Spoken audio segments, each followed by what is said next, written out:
When Mark planned the vow renewal ceremony, he thought it would be a chance to reignite the spark in his marriage. 10 years together wasn't easy, but he believed they had made it through the hardest parts. His wife, Emily, seemed distant lately, yet he assumed it was stress or routine dullness. He hoped that standing before their family and friends, exchanging vows again, would remind her of what they once had.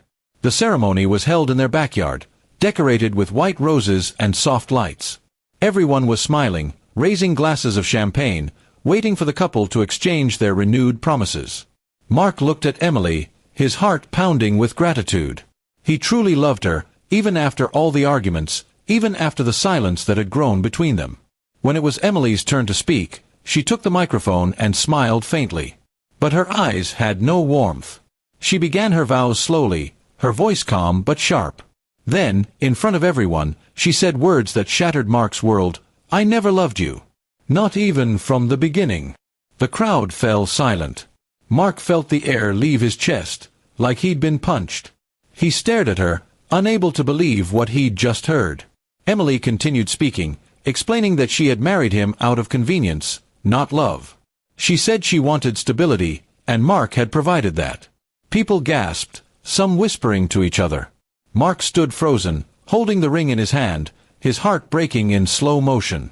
He could have walked away right there, but something inside him snapped. The humiliation, the betrayal, it was too much. He calmly put the ring down on the table, smiled faintly, and said, "Thank you for finally being honest." Then he turned to the guests and said the vow renewal was officially cancelled. Over the next few days, Emily acted as if nothing serious had happened. She told Mark he was overreacting and that truth is better than pretending. But Mark wasn't the same man anymore. He silently gathered every piece of information he needed. Their home, their accounts, their joint investments. He knew them all better than anyone.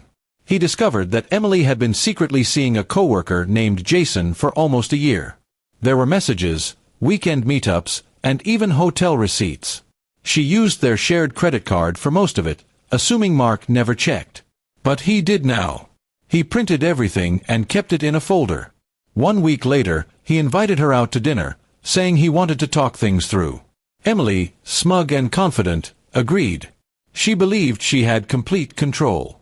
They went to her favorite restaurant, and Mark appeared calm, smiling, as if nothing was wrong. After dinner, he handed her the folder across the table. When she opened it, her face turned pale. Every message, every picture, every receipt, there it was. Mark leaned back and said quietly, "You didn't love me. I get it. But you could have at least respected me." She tried to defend herself, stuttering excuses, but he stood up and walked out, leaving her speechless and trembling. The next morning, Emily woke up to find all her cards blocked. The joint account was frozen. The house, which she thought they owned together, was actually under Mark's name alone.